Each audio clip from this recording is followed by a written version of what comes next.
There's a few ways to do this next step through blueprints and a completely different method in the editor. I wanted to show an easy way to get your sequence to play when you hit the play button in the editor. I'm not going to go into too much detail with this one, but blueprints are a powerful visual scripting language in the engine, and we're going to use the level blueprint, basically a level-wide global event graph to make our movie run when we press the play button.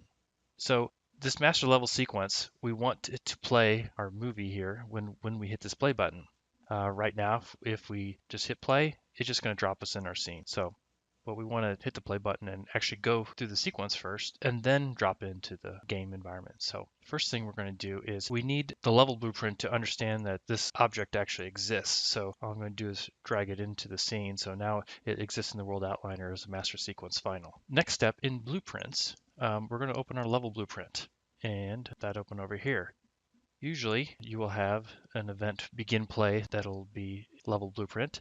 And we're just going to do a real simple step here. So all we're going to do is reference this master sequence final to play our sequence. So we can either drag that in, and here's our master sequence final. Next, let's search for play, because that's what we want to do if we want to play our sequence player. So all we want to do at this point is to connect the executable here and compile, and let's see what happens.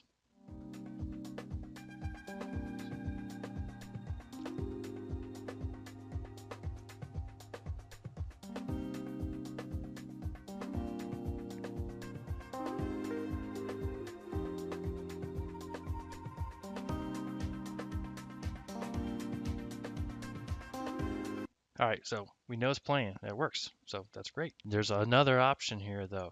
So let me show you this other way. Let me disconnect this, and to prove that it's disconnected, we'll compile it here, and we will hit play. So we're just dropped back in our engine, so it's not playing the sequence, so we know it's disconnected.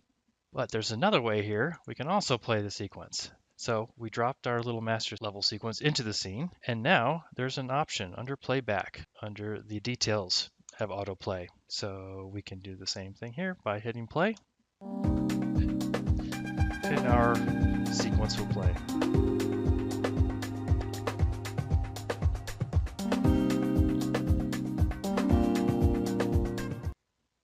And after that, it'll just drop you back out into the game like it did previously.